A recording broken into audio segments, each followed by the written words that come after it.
Hello বন্ধুরা, আমি রায়া চলে এসেছি একটা নতুন ব্লগ নিয়ে।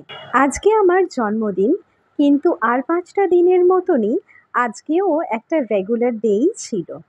সকালে উঠে স্কুলে গেলাম, কিন্তু স্কুলে গিয়ে আমি অনেক সারপ্রাইজেস পেয়েছি আমার স্টুডেন্টসদের থেকে। যে অসম্ভব ভালোবাসাটি তারা সবসময় আমার কাছে এগিয়ে দেয়, আমাকে ভালোবাসায় ভরিয়ে রাখে, এটাই মনে হয় আমার কাছে সর্বশ্রেষ্ঠ পাওনা। এই জুয়েলারিগুলো আমাকে আমার ফ্রেন্ড মেঘা দিয়েছে।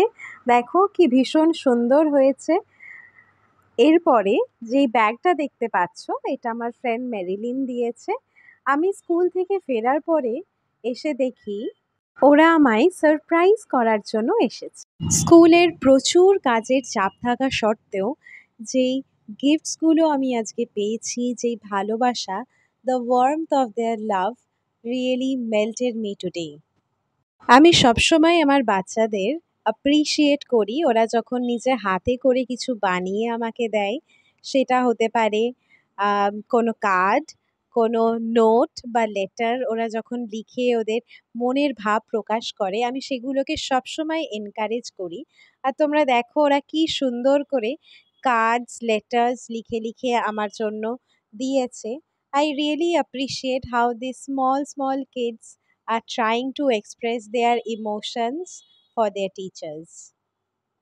এমনকি আমার ছোট্ট দুটো ছানা আমার জন্য আবার পেস্ট্রি এনেছিল, অ্যান্ড তাদের দাবি ছিল যে আমি যাতে স্কুলে টিফিন ব্রেকে বসে সেটা শেষ করি।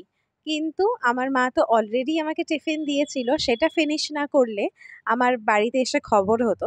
তাই সেটা কমপ্লিট করার পরে আমার কেক খাওয়ার আর জায়গা হয়নি পেটে। সো আমি বাড়িতে নিয়ে এসে সেটা খুব ভালো করে খেয়েছি, আর আমার খুব ভালো লেগেছে। জীবনে যতই দামি দামি গিফট পাই না কেন, এই হ্যান্ডমেড গিফটগুলোর কোনো তুলনা হয় না। এরপরে চলো দেখে নাও আমার দুই ফ্রেন্ডসের আমার জন্য প্রিপেয়ার করা surprise. They got me a very beautiful customised cake just for me. কেকটা খেতেও ভীষণ ডেলিশিয়াস ছিল। হচ্ছে কিন্তু হ্যাঁ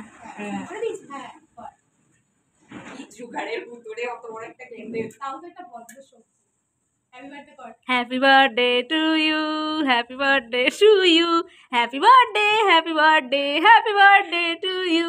মে God bless you, may God bless you, may God bless you, happy birthday to you. তোর কেক ফোকাসে আসছে না।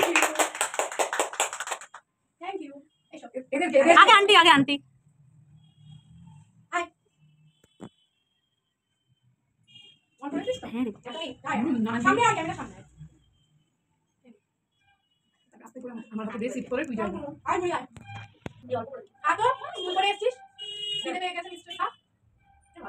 হ্যাঁ টেস্টি আছে।